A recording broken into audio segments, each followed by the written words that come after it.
नमस्कार, मैं आपकी दोस्त अंजलि। देवताओं और असुरों में छीना झपटी चल ही रही थी कि घुंघराओं की छनकती आवाज ने सबका ध्यान अपनी ओर खींचा।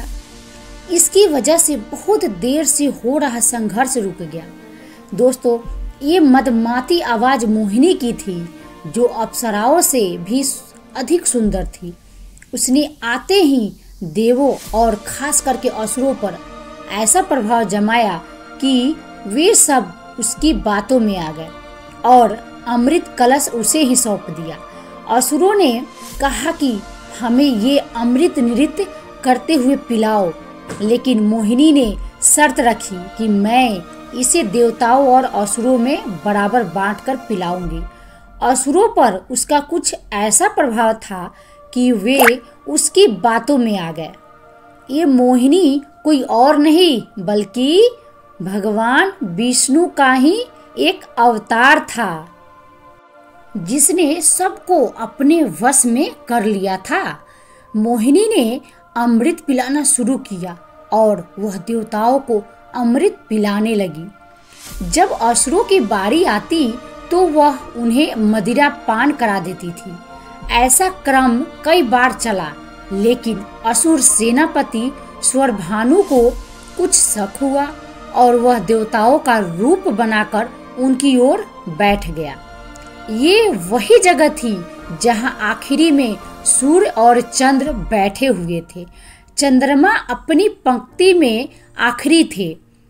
अमृत पिलाते हुए मोहिनी जब वहां पहुंची तो रूप बदले स्वरभानु को झटके में देख नहीं पाई और उसे भी अमृत दे दिया। लेकिन ठीक इसी समय चंद्रमा ने जोर से कहा कि ये कोई देव नहीं, असुर है। सूर्य देव ने भी उनकी बात का समर्थन किया। फिर तो वहां हंगामा मच गया। इस हंगामे के बीच स्वरभानु ने जल्दी से अमृत पी लिया, लेकिन इसी बीच मोहिनी ने चक्र अमृत अभी असुर के गले से उतरा भी नहीं था कि उसकी गर्दन कट गई और शरीर सिर और धड़ में बट गया। विष्णु पुराण की ये कथा बताती है कि स्वरभानु ने अमृत तो पी ही लिया था, इसीलिए वह मर नहीं सका था, लेकिन उसके शरीर के दो टुकड़े हो गए। सिर राहु कहलाया और धड़ को केतु नाम मिला। दो भागों में बटने के बाद राहु चंद्रमा की ओर देखकर गुस्से से बोला कि तुम मेरे अमृत पान में बाधा बने हो। अब मैं इस नभ मंडल में तुम्हें हमेशा परेशान करूंगा। फिर उसने सूरज की ओर देखकर भी यही बात दोहराई। इसीलिए राहु की सूर्य और चंद्रमा के साथ कट्टर दुश्मनी है। वह इन दोनों को निगल लेता है, लेकिन गर्दन कटी होने के कारण वे वापस निकल आते हैं।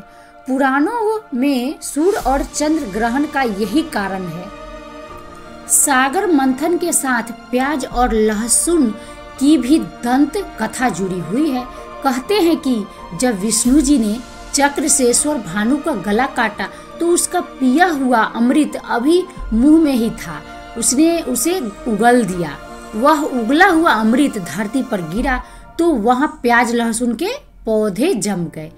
इसीलिए प्याज और लहसुन के औषधीय गुण तो बहुत है, लेकिन दोनों ही तामसिक भी माने गए हैं। इसीलिए व्रत, उपासना, पूजा आदि में इनका निषेध है।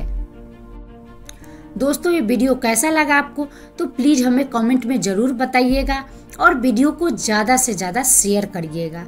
और ऐसे ही अगर वीडियो आपको और चाहिए तो प्लीज हमें कमेंट में जरूर बताइएगा। तब तक के लिए जय हिंद, जय भारत।